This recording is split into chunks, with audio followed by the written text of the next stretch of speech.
Then, well, excellent, brilliant.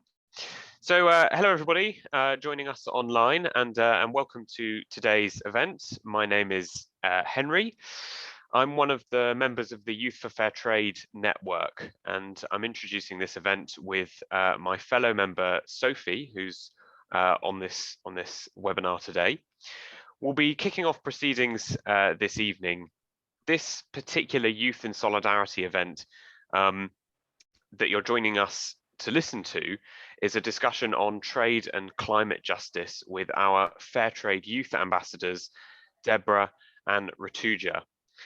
So just for the housekeeping purposes, we are recording this event. You won't be able, if you're joining in and you're not one of the panelists, you won't be able to turn on your camera or your mic, but you're very welcome to ask us questions to any members of the panel, or to specific members of the panel, or to the panel as a whole via the chat function. So as I'm sure everybody joining online and panelists as well is aware, COP26 climate conference is coming to Glasgow in just a little bit under 2 weeks' time. And as part of Fairtrade's Be Fair with Your Climate Promise campaign, we're happy to come together today for this particular discussion. Over the next hour, we'll be talking all things climate and fair trade, as well as sharing personal perspectives on these issues, which of course are extremely pertinent. So as this is our first time meeting, we're just going to go around the room and introduce ourselves and give a little bit of context of how we have come to be here on this panel today with Fairtrade. I'll go first, since I'm introducing, and I'll give the other three panelists some time to think about what they're going to say. But then we'll just go around the room after that. So as I've already mentioned, I'm Henry, and as a little bit of background, I'm currently a PhD student at Imperial College London and ZSL London Zoo. My PhD is in environmental policy, but my background is generally speaking in research for sustainability and how we can reduce the environmental impacts of what we do, particularly thinking about the food that we eat, although of course fair trade does expand outside of food as well. When it comes to fair trade campaigning, I originally got involved in fair trade at my secondary school in East Grinstead in Sussex, in the south of England, when we started selling fair trade chocolate bars to the students during fair trade fortnight, and all of the profits we donated back to the fair trade foundation. And as you can imagine, selling chocolate to students at the lunchtime was a highly successful business model, as they love chocolate, of course. But we then went a bit further and campaigned for our school to be certified fair trade.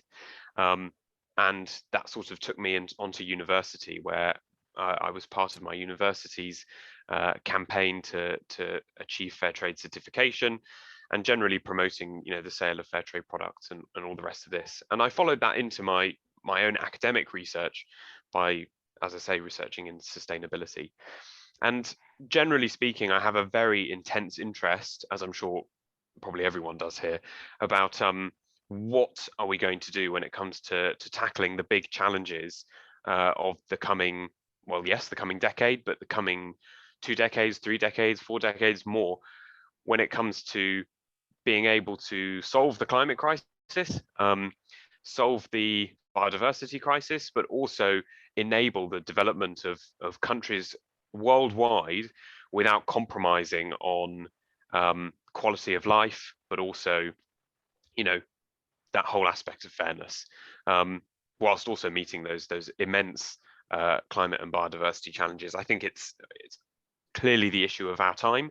How we go about doing that is well, a massive challenge that we're all working on. I think fair trade provides certainly some of the answers to that question, and that's what I'm interested in exploring further, really. So I don't know who wants to go next. Is there a volunteer out of the panelists to who wants to go next? Yeah, why not? Thanks, Sophie. Hi everybody. So my name's Sophie. and I'm also a member of Youth for Fairtrade, along with Henry. I think Henry gave such a such a great introduction as to why you're passionate about fair trade and why it's so relevant in coming up to COP, and how it interplays with climate and climate justice. I think for me personally, I did my master's in international development, focusing in conflict and humanitarianism. And as part of that, I did a big research project into fair trade and how it affected farmers in the Windward Islands in the kind of the midst of the banana trade wars. And that for me was just a huge eye-opener as to what fair trade is, what it does, the benefits of it, how it interacts with climate and policy, and just such a complex array of issues, and how fair trade is right there in amongst it all, trying to do the best it can for the best outcomes. So that's, I guess, where my real interest started, and that's how I navigated into Youth for Fair Trade. I think, as you summed up, Henry, there are so many issues facing us at the moment, and they all, they like to be kind of looked at in the media as different issues, but they're so all-encompassing, and really they're so interconnected.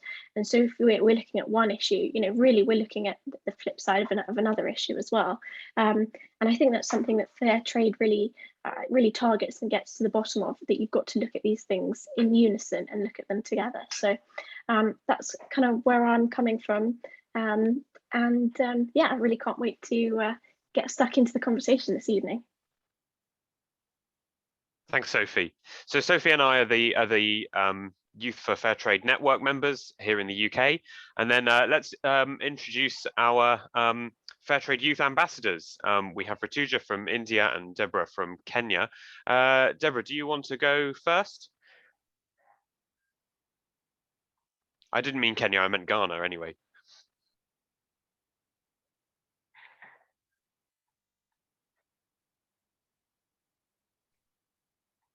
Deborah, can you hear me? Hello, everyone. Oh, My name is Deborah Mensah. Yes, yes, I can. Can you hear me well now? Yes, good. Yes. So hello, everyone. My name is, Deborah Mensah from Ghana. I am a cocoa farmer, and then also I work with a farmer organization. So I was born into a farming family, so I can say I had a first-hand experience and what farming was like about 20 years ago. And then fortunately, after school, that is my first degree, I had the opportunity to join a meeting of a Fairtrade small producer organization. So during their meeting, I realized there was a difference between their farming system and the one that I knew already. So I probed further and I realized what fair trade is about, how they are helping farmers to turn agriculture or farming into business. So I became much interested, and then later on, a year later, I was also fortunate enough to work with the same SPU. And with my work with them, I saw a lot of difference. When it comes to fair trade, I saw farmers now seeing farming as a business. I saw farmers getting much profits from farming, more than I used to know. So that is how come that was my first encounter with fair trade. And I love the fair trade system because they always give farmer that power and that ability to decide their decision, and they make sure there's a fair market for the farmer. They consider the farmers' productivity, their strength they put into their farming activities, and they make sure that the payment or the monies they get from their businesses, it's fair enough to compensate them for all the effort they've put in their farming. So also, I realized that there has been a lot of changes in our farming system, and obviously, it's in relation to our climate change. So at a cooperative, a SNAFU cooperative union with about 9,500 members, we also look at ways of dealing with this climate change because it's having a lot of adverse impact on us. So each and every day we still look at the best ways farmers can do climate change. So we are happy to be part of this fair trade movement to make sure the world leaders and then everybody responsible also contributing to fighting climate change as well. That is where we are coming from. That's fine. Thank you. Thank you, Deborah, for that introduction. And we look forward to drilling into those issues a little bit more. And then last but not least, Rutuja, would you like to introduce yourself? Hello, everyone. I'm Rutuja Patil, and I'm from India. Still, I'm a student. I'm going to college, and as a member of a farming family, I know very well how climate change is affecting on our agriculture and on our life also. All the family is from agricultural background, so I got passionate with this fair activity, and I hope the result of this will be healthy and happy for all, including me. So so I trying to involve with you, and thank you for involving me in such fair activities. I'm not I have not much experience, or I have not much study about it, but I wish to learn from you. Thank you. Thank you, Rutuja. Excellent. So now the introductions are out of the way, we'll get the discussion underway. So the first question that we have for both Deborah and Rutuja would be to expand a little bit more about how climate change specifically is affecting farming and trade in your two respective areas in India and in Ghana. So I wonder if Deborah, you might be able to go first. Can you describe to us how climate change is having an effect? Okay, thank you so much. In the cocoa sector, mostly our major harvest starts from October to January. So during that time and the normal days, that is where we have moderate rainfall and then moderate sunlight, because that is preferably what cocoa really thrives well in. But currently what we are seeing is even as at now that we speak, where we are supposed to have enough sunlight for our cocoa, it's still raining, and it's raining very heavily.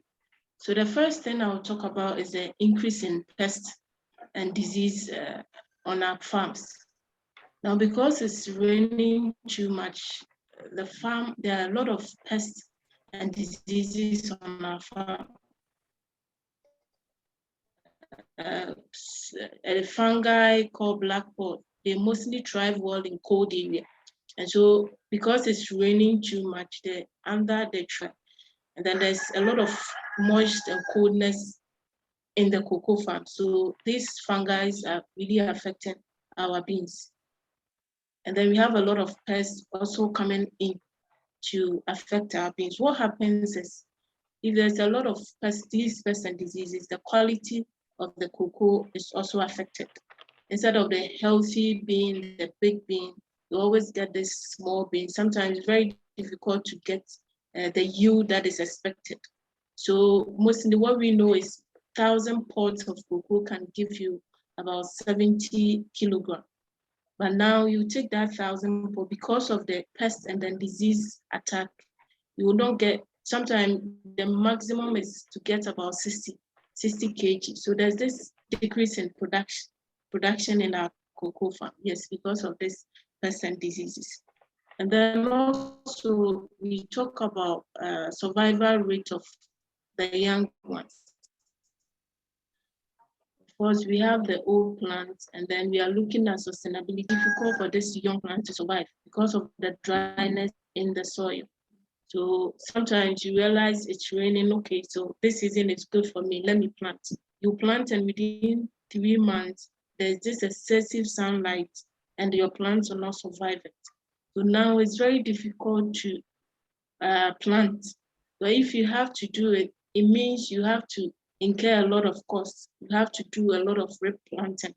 So for example, in 2018, I started a very small farm, about 320 cocoa seedlings.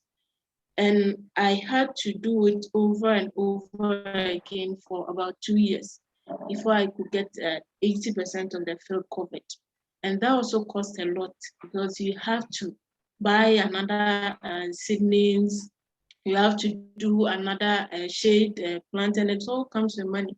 And the money that I'm supposed to get from the mature plants, because of pest and disease, I'm not getting it.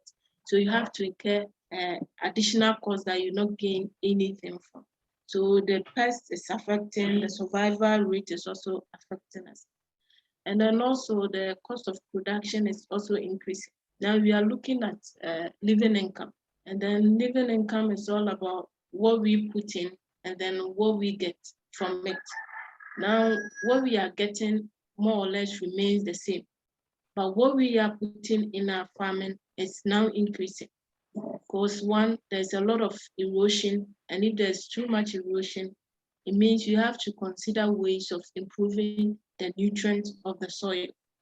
And then that also comes with money. You have to buy fertilizers, you have to do mulching and everything, compost, another thing. It always comes with money. And so you have to do that. That is one cost. Now, because it's raining too much, the plant is also growing. And then in cocoa, you don't have to leave the canopies. You have to prune. So because it's doing so well, it's growing exceedingly that things that we don't expect. It means you have to also prune timely. And that also comes with a cost. Now, controlling this pest and disease also comes with a cost. So at the end of the day, at the end of the season, if you calculate the costs you have incurred in maintaining your farm, it's higher than what we used to do about 10 years back. So that one is also affecting us. Now, we, in this part of our country, we are fortunate to have this small rivers and streams in our farms where it supports us to do our spraying, and then also whenever we need water on the farm, we get access to it. But this water is beginning to dry up during the dry season because of the excessive heat that causes that increase the evaporation level of these rivers.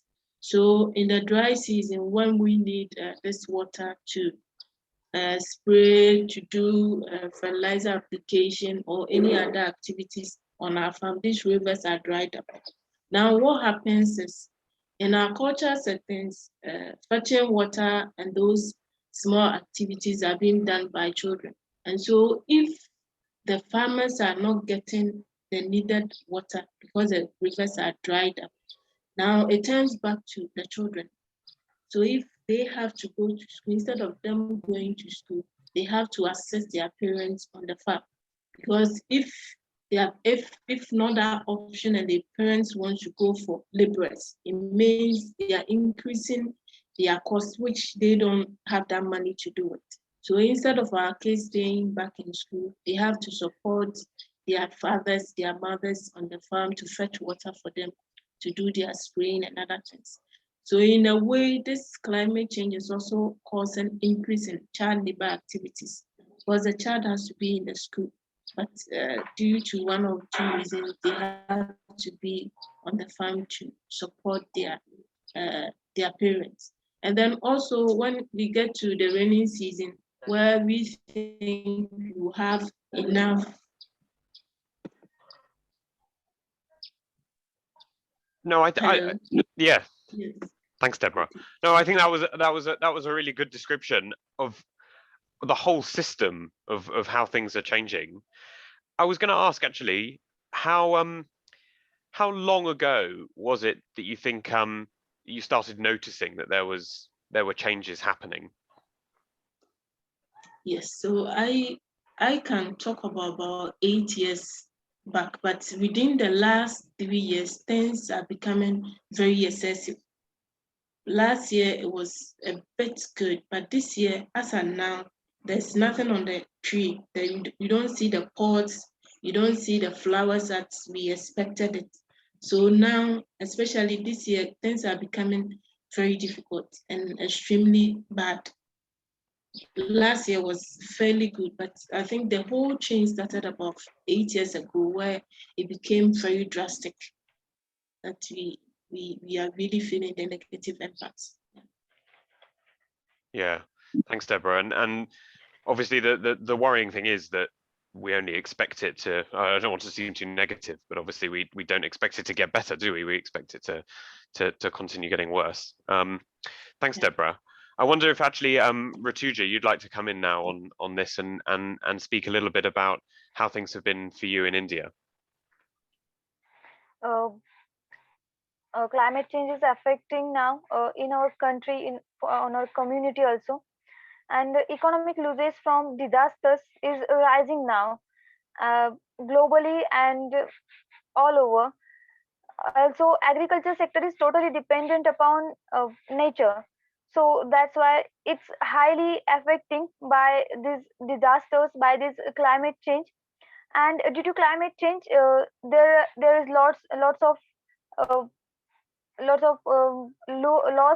of crops, uh, and within these years, in this year also, and in 2019 also, there was a large flood in our area, and about the crops submerged fields for over 20 days, and this led to wilted and um, stunned leaves with a quickly spreading fungus that ate into sugarcane. And this is the most important crop in our area. This is sugarcane and paddy crop. And due to flood, it affected too much, and all the loss we bear. Also, for agriculture, due to climate change, um, crops yield and horticulture, and it reduces livestock productivity, and also fish production also, and definitely it causes negative impacts on food society, and nutritionally security and rural livelihoods also. And if we talk about trading, then due to these floods, I think the road infrastructure has been disrupted by this flood, and so it affected on indirectly on trade. That's why due to climate change, all the road infrastructure, as well like all the shipping also, it is affecting on all this, and we are bearing it. And we dependent upon only on agriculture, but there is no benefit in all this agriculture, so indirectly it uh, affect on our life also, on our survival also. Yeah, thanks, Rutuja. I wonder, this would be probably a good point to bring Sophie in and see what Sophie. Yeah, I think it's really eye-opening listening to the kind of complex ways in which climate change is negatively affecting all different sorts of agriculture.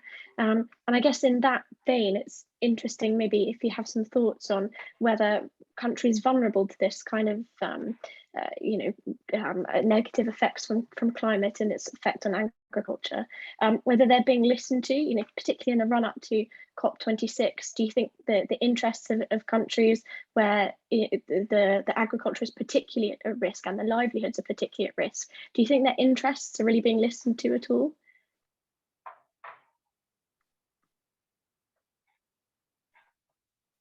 Deborah, shall we start with you? Yes, I think people are really interested and listening to it. Why? Because our life depends on this farming, and this farming is being attacked. So if there's any way that we can fight this, farmers are ever ready to support that cause, because that is what we depend on, and that is what our children also benefit from. And so we are not looking at just now, we are looking at the future.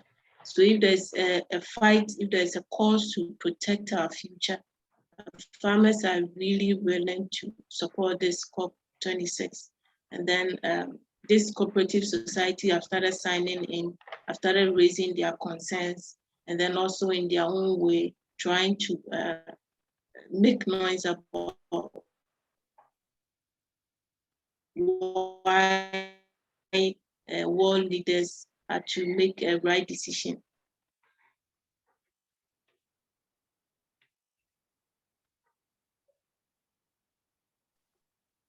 Brilliant, thank you.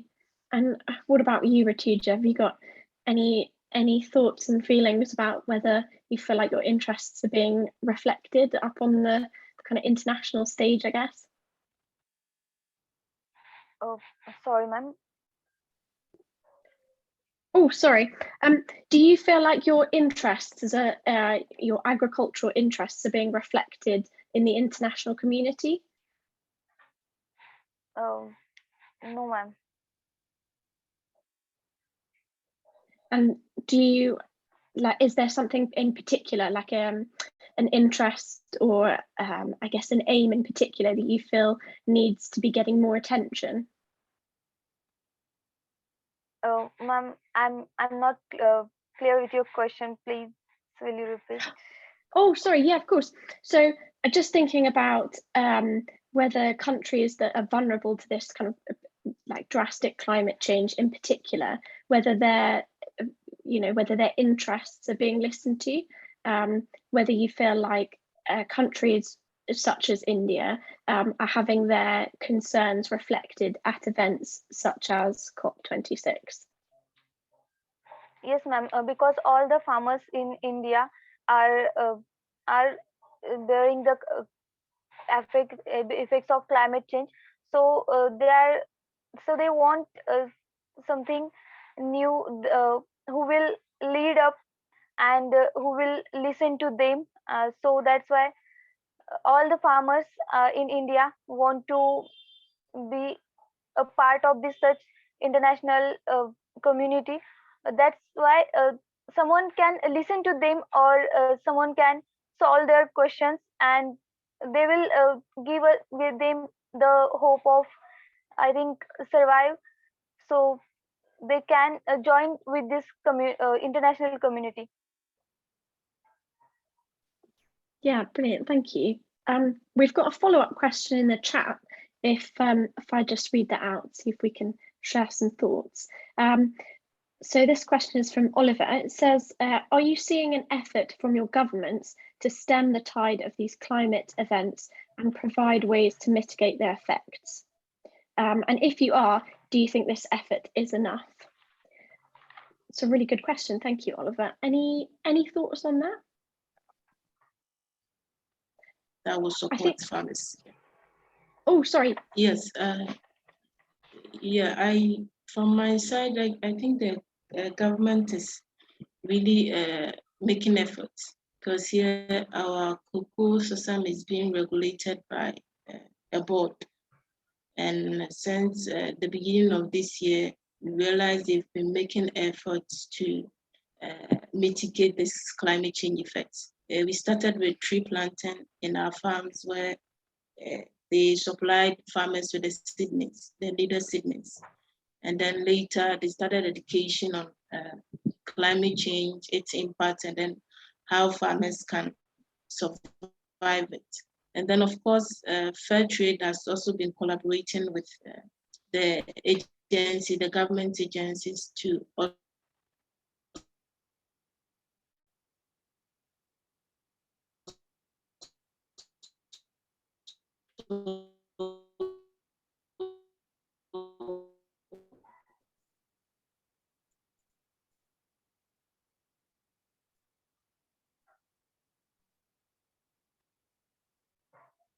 Deborah, I think we've just lost you for the last bit. It's about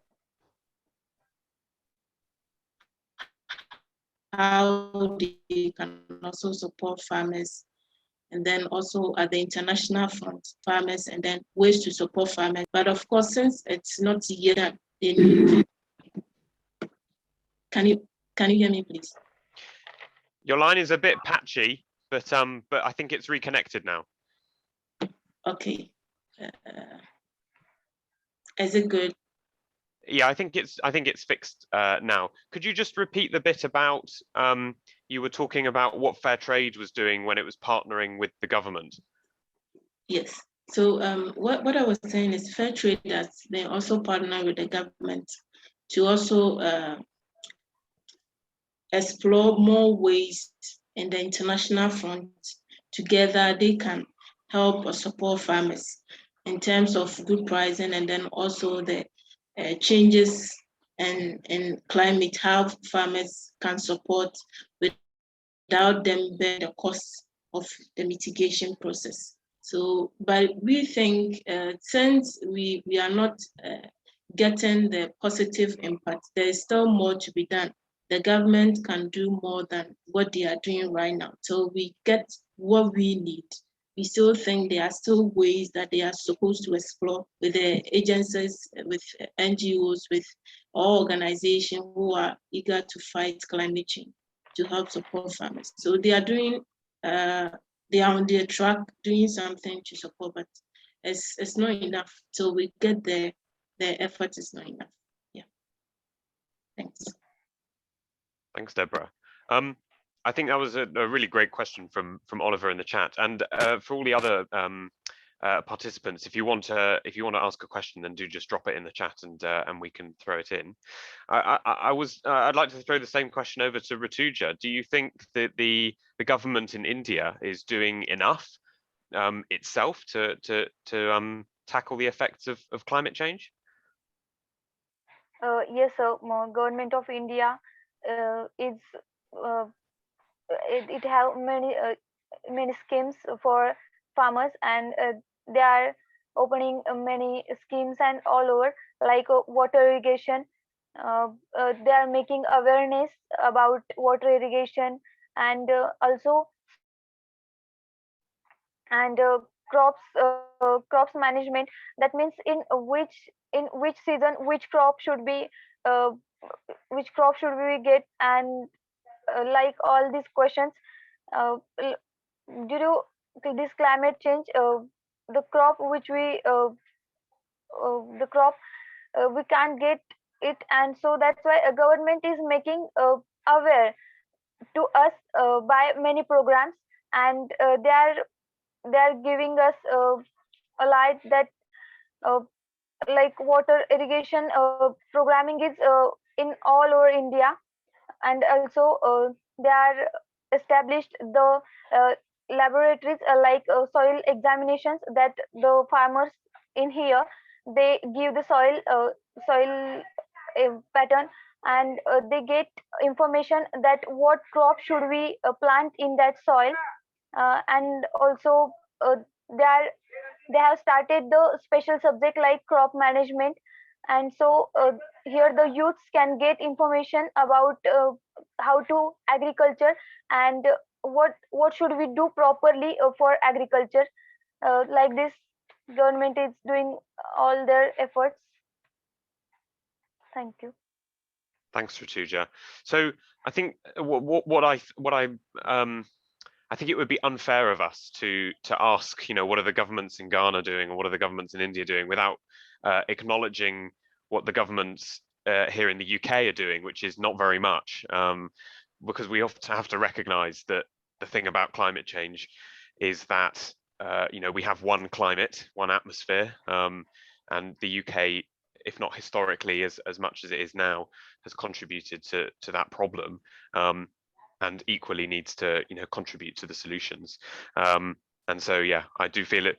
We have to recognise that our government still has a very long way to go in the UK on helping with this issue.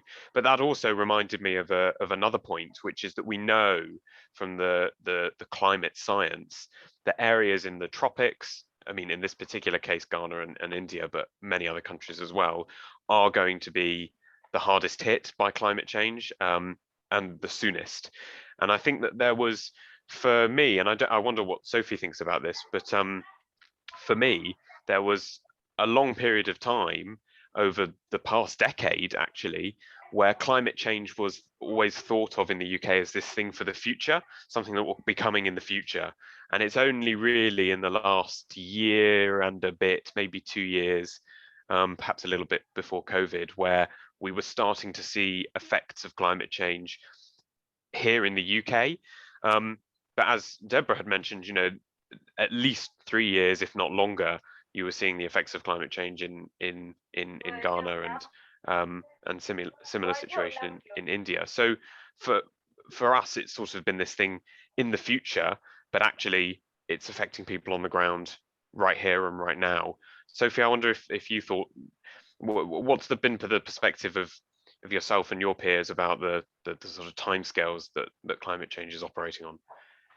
Yeah, I absolutely agree. I think you make some really valid points that for people, particularly people in the West, it's been a luxury to say, climate change is for the next generation. That's a future issue because it's something kind of abstract and intangible here, whereas that's not the case for the majority of people around the world, and it's affecting their livelihoods, their businesses, their income right now.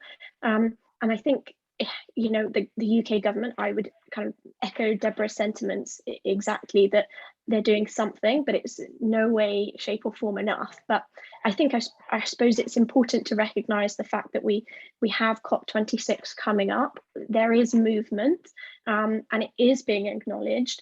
So that's a win, but it doesn't go far enough, and we need to make sure that it's not just conversation, but it's action as well. And so I think that's why events like this, where and as Deborah said, kind of making noise about events and about the needs and the ambitions and aims of organisations like Fairtrade and others is really important, and we need to make sure that we keep that pressure on, so that it's not just a conversation, but it's actions and policies and mitigation measures as well. So I would absolutely echo those sentiments, and I think certainly, as you said, Henry, in the last few years, it is becoming something that's more tangible to people, and it's becoming something that's more widely recognised in kind of the general consciousness, I guess. But that needs to continue. That needs to go forwards, and that general thought and general acknowledgement needs to manifest itself into hard, tangible actions and progress if we're going to tackle this, I would say. Okay, I think let's move on to the next topic for discussion, which is about funding. So what would we like to invest in order to fight climate change, and where should we be spending money to fight climate change? Because the UK and other nations as well recognise that we need to put a lot of money forward to investing in fighting climate change, not in the UK, and spending money elsewhere, which is a good start. How much that bill is and how much how much funding we put forward, I suppose, is still to be discussed. But where does it need to be? Where does it need to be spent? I wonder if, Rutuja, if you had a load of money that you wanted to spend on fighting climate change, where would the priorities for spending be in India? I think divesting means taking your money out of institutions that fund fossil fuels, and I would like to fund this money in fossil fuel expansion, because fossil fuels is large source of greenhouse gas effect, and that's why it causes too much pollution in area, and that's why I will fund my money in that. Also, I would like to invest in renewable energy, which energy is renewable, like solar and all this, because when we use electricity or another other sources, we get too much pollution and all the environmentally adverse effect on environment.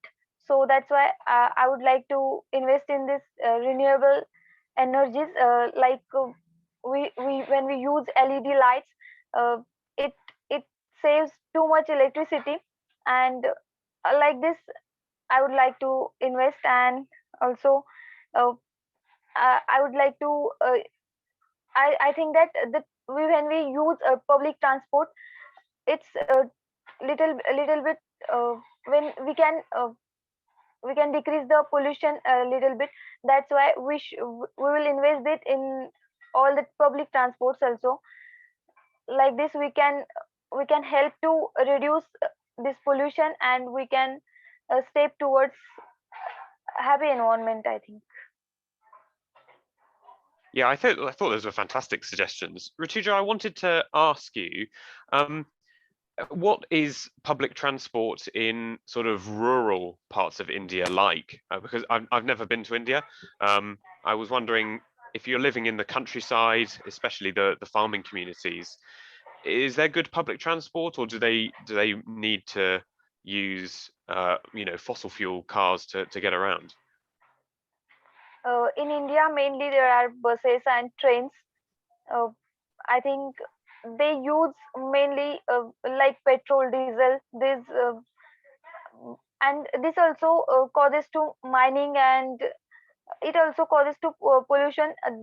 These are the sources which will end one day, and that's why I think they use this energy like solar energy. That means which is renewable, and by that we can save too much energy, too much our fuel, and I think in India also they should take steps towards that. In the large quantity there are buses, there are trains, and mainly all the peoples travel by this, and so they think on this. That means government and all the people uh, that we should use the renewable energy in this also. Yeah, thanks, Rutuja. That's fantastic. Thank Thanks for those insights. And then same question to Deborah. If you've got that loads of money, where do you think the priorities to spend it are?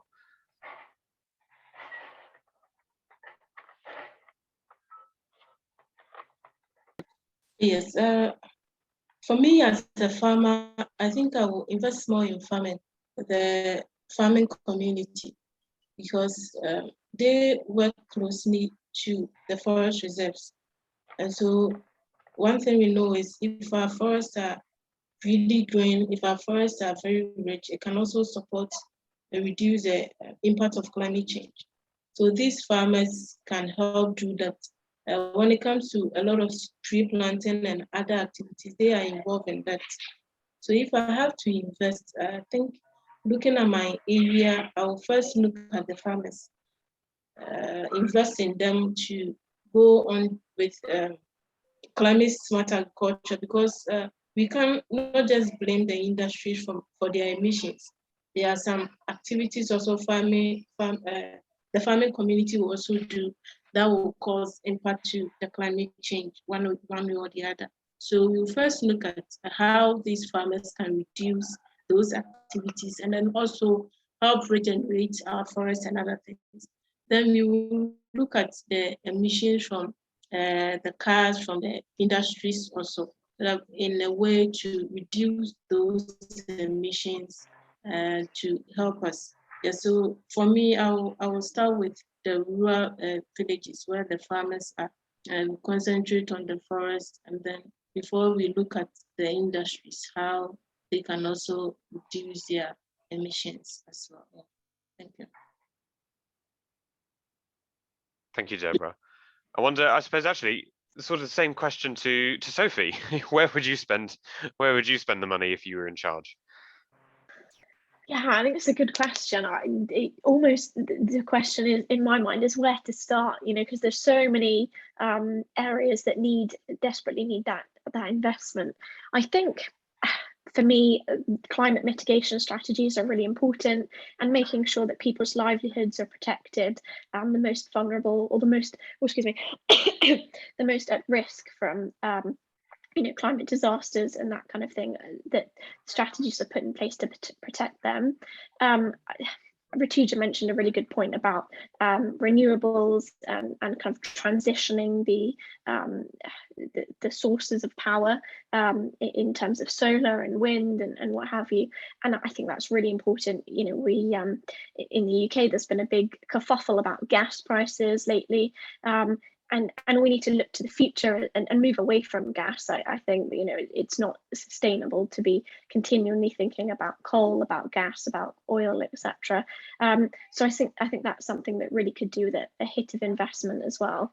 And I think also what Deborah mentioned as well, talking about the restoration of forests and things like that, the regeneration of you know, natural environments, of biodiverse environments is really important if we're going to mitigate against climate change. So I think those three might be my top three, and I think they're as you know, important in one place as they are another, because they're so all encompassing.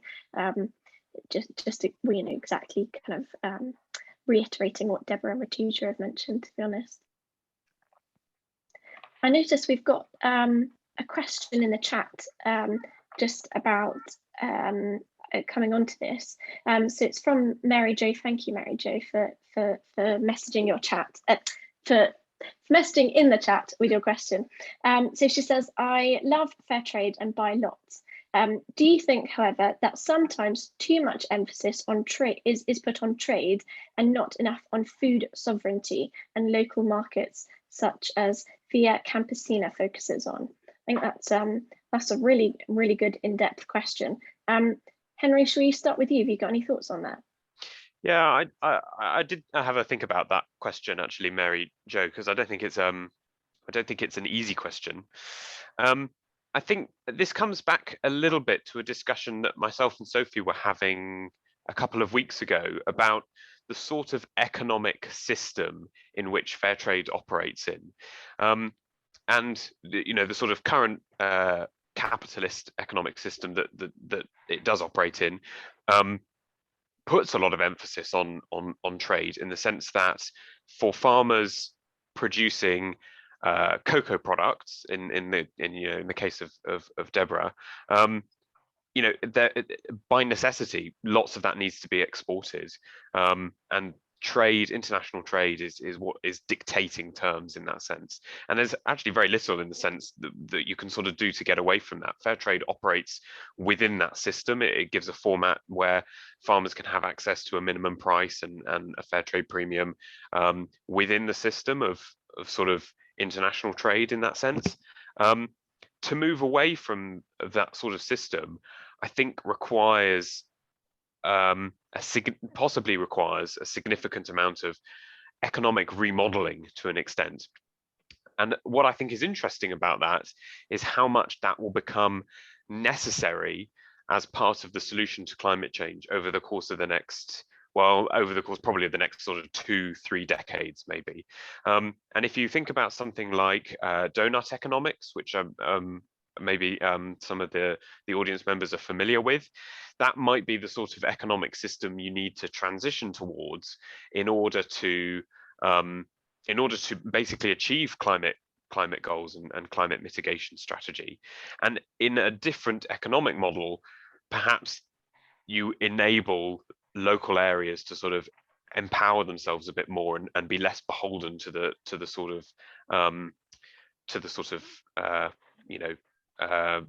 forces of the international trade market. But in that extent, I don't think the fair trade as we know it today, it was set up to operate within the current economic system and do some good within that system. And I think actually in that sense, it achieves it quite well.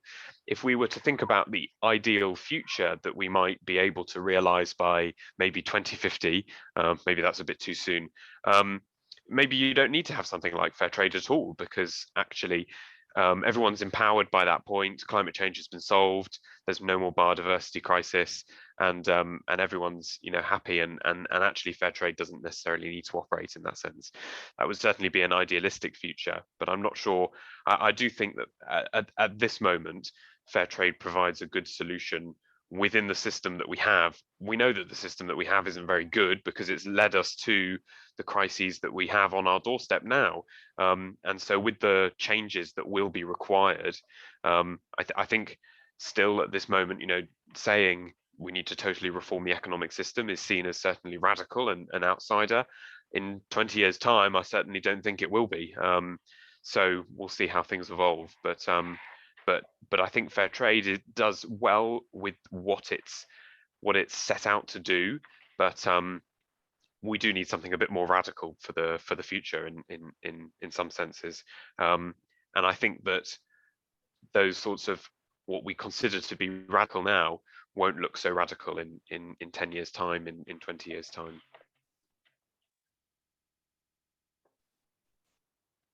Oh, sorry, absolutely, some interesting thoughts there. Thank you, Henry. I wonder if Deborah and Rutuja, if you have any thoughts on how food sovereignty affects you personally in your experiences and your industry as well.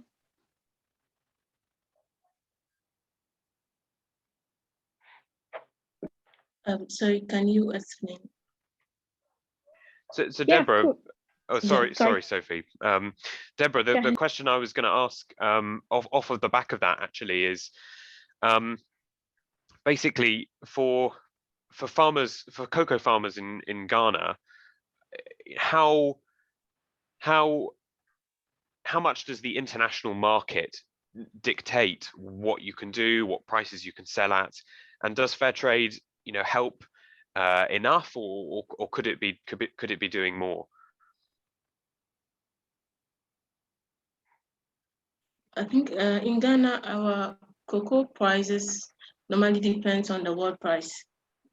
And that is the danger for us, because once the world price drops or goes down, it means the price of our cocoa also goes down, not looking at the costs we have incurred as farmers. Once the world price goes down, our prices also goes down. So when that happens, it gives us less, sometimes no profit at all. So it takes the interest of farming from these farmers and also from the youth as well, because you cannot put in, you know, farming demands a lot of labor, a lot of hard work. So you can't put in so much effort and then gain a little from it. So the market here, specifically on cocoa, depends on the world market. When it goes down, it has to. When it increases, it has to. But one good thing about fair trade farmers is we have the fair trade minimum price differential. So once the world price drops below the minimum price, then our buyers pay the differentials to us. So we kind of get a benefit or an extra profit from that. And then also we have the fair trade premium as well, where we get our premium, our extra monies from. So those of us in the fair trade system, I think our income level is quite high because of the premium and then the minimum price. But also we think more can be done, because as we move further with this climate change, the cost of production also keeps increasing. So we wish there will be a time where farmers can determine the price of their product, forgetting about the premium and another thing, but we can bring out the price of our product instead of the buyer determine at what cost or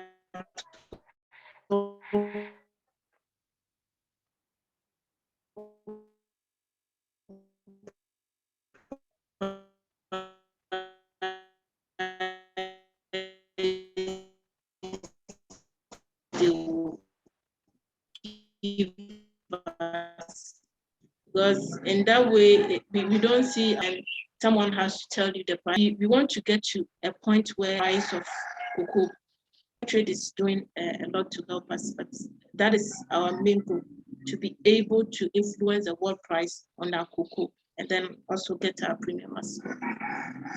Thank you. Thanks, Deborah. Actually, the same sort of question to Rutuja would be in the context of growing sugar in India. you've got the world market, but then there must be a local market, the Indian market for purchasing sugar rather than just exporting. Do you wish that? What's the difference between the two? Is it easier to sell sugar on the world market and export than it is to sell it within India? And do you wish it were easier to sell it within India, or is there not enough? Is the market not big enough? Obviously, India is a very big country, but what's the difference between selling sugar to export and selling sugar within the local market within India? I think sugarcane is the crop which has no fixed market in India still. Per ton, we get only 2000 or 1800, 118 rupees only 1 ton of the sugarcane, and this is very loss for all of the farmers. But when we connected with fair trade, it is too much better experience for all of us, because I think fair trade is the way trade should be fair, responsible, and sustainable also. And the volatility of international sugar market keeps many farmers in poverty. But when farmer producers company like Elite Krishi Vikas Sanstha, that means from which we are connected with fair trade, uh, this adopt fair trade certifications, and farmers are paid a fair and a stable price for their products. And as well, payment of a fair trade premium allows cooperative to provide members and their families with social and economical benefits, and that can transform and save a lives. That means in when the Indian market is not too much better for the sugarcane, but when we connect with the such international sugar market, or such a fair trade such fair trade company, then we can get a little more a better from this market, and we can get a stable price from there. So we can get benefit, and it will be beneficial for us. Thanks, Rutuja. Thank you. I'll hand back to Sophie, and then I think there's questions in the chat, and then our last topic. Yeah, I've just seen another great question in the chat. So it says, in recent years, have you seen more interest from farmers in your communities joining fair trade? So I think that's a great question, presumably both for Deborah and Rutuja. Deborah, if you're happy to go first on whether or not you've seen more interest from farmers joining the fair trade network. Yeah, thank you so much.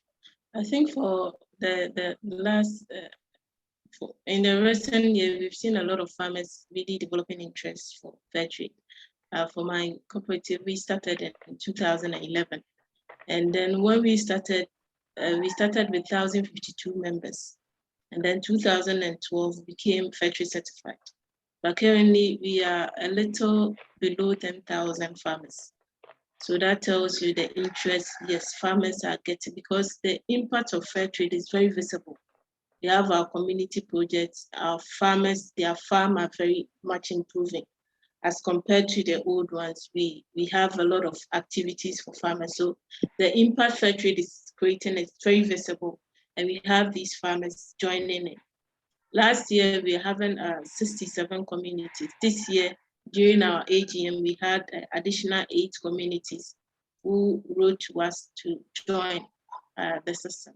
So I think farmers and then communities are really, really interested to join the fair trade system and the movement as well. Yeah. Brilliant. That's some really clear stats that you gave there. Really show the interest really obviously. How about yourself, Rutuja? Have you seen in your experience more interest from farmers joining fair trade? Yeah, sure, ma'am. In our community, I think there are 410 farmers are connected with fair trade by Elite Krishi Vikas Sanstha, which is working for us. That means it connects us with fair trade. And I think sugarcane is often grown in wetlands and other vulnerable ecosystem where it contributes to a major loss of biodiversity. And its production also requires a lot of water, from 7,000 to 45,000 liters per hectare. And with the help of Fairtrade Premium, farmers can grow sugarcane using sustainable methods that protect the environment. In organic fertilizers like an biological and biological diseases control methods are used, and that with organic practices encouraged whenever possible. And that's why all the farmers are get fascinated with fair trade, and they wish they are interested to join with fair trade. Yeah, Thank you. brilliant. Thank you. So I think we probably just got time to move on to our last kind of question for discussion. So do we think that, or how do we think that we can create a future that leaves nobody behind? I think this is such a broad topic. Where to start? I guess I'll throw the question out there to the floor. Has anyone got any thoughts to kick us off?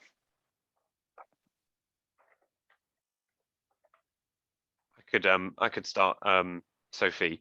So I think it's a very interesting question to ask, how do we not leave anybody behind? Mainly because who is at risk of being left behind? I think the key people who are at risk of being left behind are, as usual, the poorest in the world. Now, at a global sense, that can include entire countries, but at a within country level, those who are the poorest and have the least access to everything are those who are at risk of being left behind. In the sense that even in the UK, who can reduce their carbon footprint the fastest? Well, if you have to fly, it's those who can afford to offset their flights. If you drive a car, it's those who can currently afford to buy an electric car. And yes, we expect those things to get cheaper, but it will always be that those who are the richest in society are going to be those who can get there first. And we don't have time, actually, when we're thinking about climate change, to wait for things to get cheap enough. If we just let the electric car movement sort of slowly, the prices are almost exponentially getting less and less, which is great, but we need everybody to be driving an electric car by the end of the decade. That's not going to happen, but and it's certainly not going to be affordable, but that's the sort of speed which we need things to happen. And if we want them to happen quickly, then people aren't. It's either not going to happen fast enough, or people are not going to be able to join us, basically. And I think that's a massive problem. So how do we build a future where we don't leave people behind? I might suggest that one of the answers is lots of money from government, and for governments to really commit funding where it really matters, which is at people whom don't necessarily, people who stand the most to gain from that money. It's traditionally been an area that's, at least in the UK, been very underfunded by governments going back decades, really. But yeah, that's my cop-out answer, I suppose, is we need to spend lots of money to make sure people don't get left behind. I think it's very easy to say that. It's probably less easy to give the specifics, but I think that probably Deborah and Rutuja have much more on the ground knowledge of who's really at risk of being left behind here. We are making progress in some areas, but not fast and not all over, I think. Climate change and many other problems are there that threaten that progress, and we have seen that progress is possible when we act as an international community. I think by little steps, like eliminate food waste and energy waste, we can that means other needy people can get a little more happiness. The 840 million peoples they don't get light, but some people use too much that energy. When we distribute it all over, those people can also get happiness, those people can also get a shine, I think. That's why, uh, if we take sustainable steps and with towards environment, they will help to sector with agriculture, and which is totally dependent upon nature. And as a effect, environment will get good productivity, and through this, and it will lead to better environmental condition and ahead a better life. That means everyone will get food, shelter, and education also. And we have enough, I think we have enough to feed the world, but we should distribute it with all. As you said, government should take care that the schemes, that the all uh, schemes are distributing all over, or some people are using it, or some are in darkness. They should take care of this, and we also, we should save, we can take little steps, but the that steps those steps can give much more happiness in other people who can't get all of these facilities. And that's why, um, I think by all these actions, we can, we no one can be behind, and family moves out of poverty. In our country, or in the all over world also, the rich people are growing rich more, and the poor people is being more poor. So we should distribute, we should give our hand to these people, that can, they can also grow up. And that's why family moves out of poverty. That means children are protected from diseases, and girls are also educated. The picture will like this. And that's why we should take initiative steps towards this action, that can provide happiness to all the world. Thank you. Thank you. That was some really insightful and really valuable points there, I think. Deborah, have you got any thoughts that you'd like to share as we round up? Yes, I think I'll go with what Rutuja said.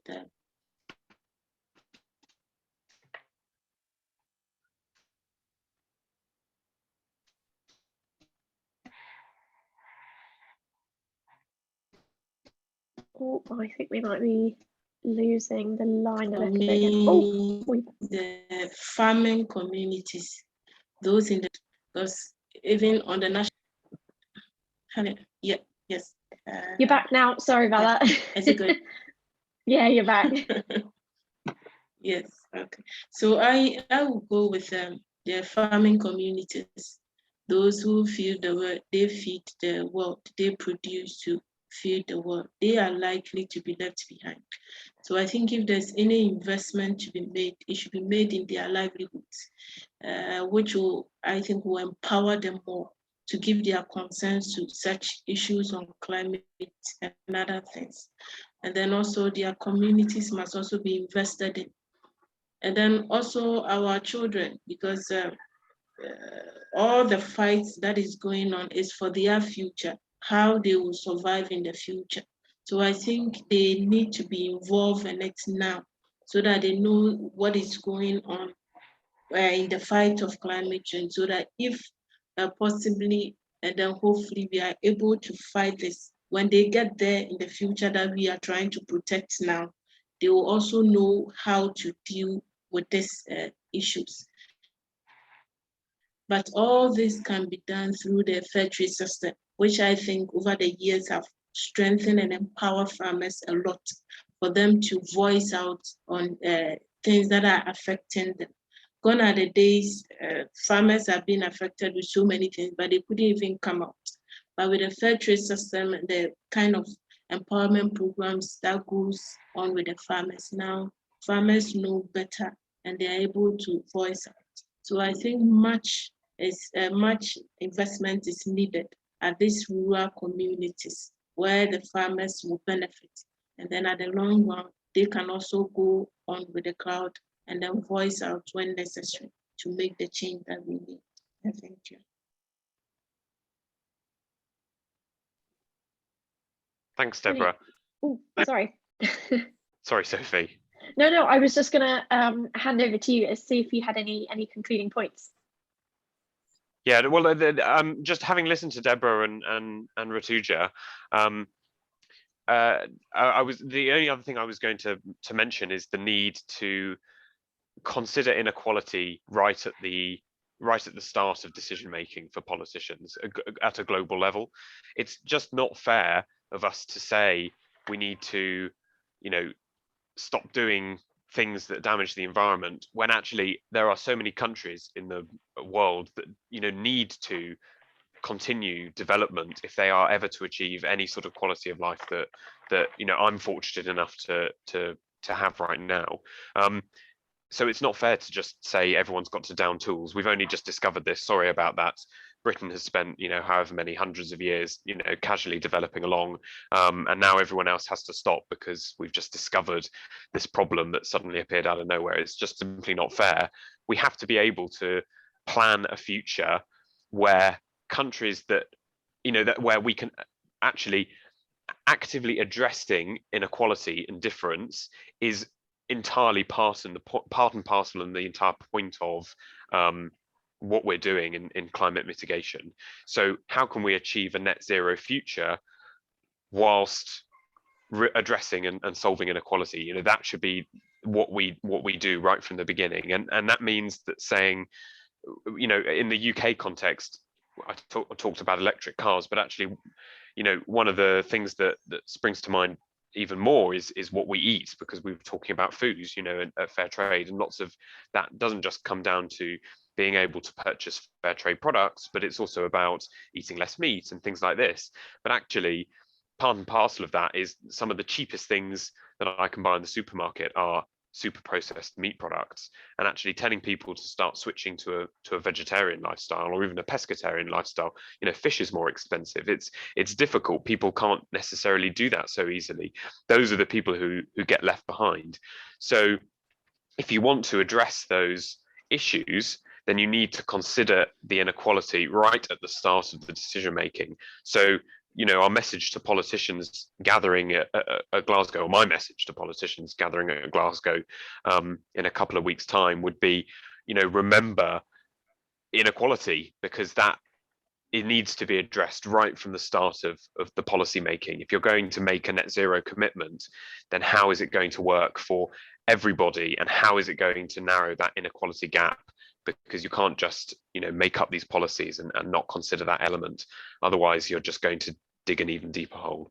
Sorry, Sophie, but that was the last thing I was going to mention. But yeah. No, absolutely. I think that's really valuable points, and I think just following on from that, it's important that when we're putting together these policies and we're thinking about what we can do to make sure people aren't left behind, as we're talking about, that those people who might be left behind, those people who do suffer most greatly from the effects of climate change, have a seat at the table, and they're included in those discussions, and their thoughts and their experiences are high on that agenda. I think that's a really key point, that if we want meaningful progress, we can't escape from having to include that in the agenda. Well, I think we're kind of reaching the end of our time tonight, but I just want to say thank you so much for this wonderful conversation that we've had. Thank you to Henry, Deborah, and Rutuja.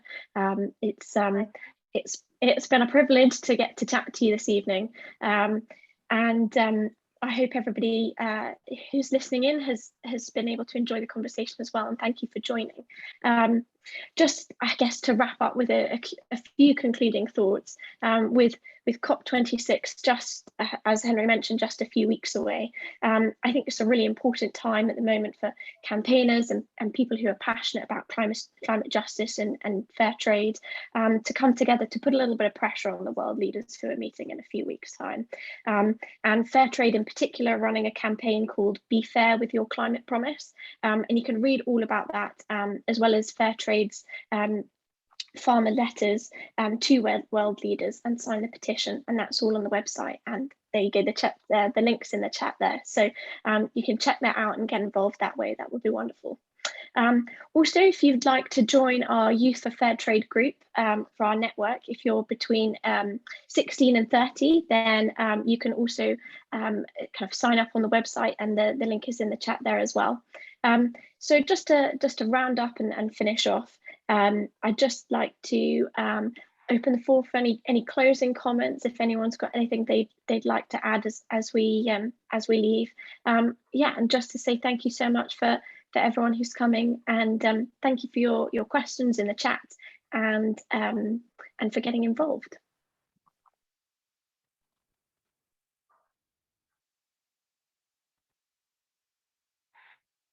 Thanks, Sophie, and thank you to everyone who's joined and listened in. And I think we've had some great discussion. And you know, just to extend my thanks to Rutuja and Deborah for joining us as well, because it's, you know, it's so important for people like me. I've never been to Ghana. I've never been to India. You know, I see photos on the internet, and you read newspaper articles, but to actually speak to somebody who, you know, lives there, sees this, breathes this every day, and to get their insight, it's so it's, you know, it's really informative for me. Hopefully it's been informative for the people listening as well. So thank you so much for speaking to us. Thank you, sir.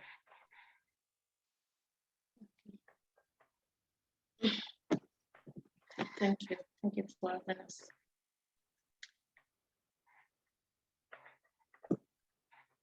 Brilliant. Thanks, everybody, and thank you so much for coming. Hopefully you can get involved in a fair trade event and those petitions, and what's coming up with the COP26 just around the corner. And have a lovely evening. Thank you, ma'am. Thank you, all of you. Bye bye. Thank you. All right, bye.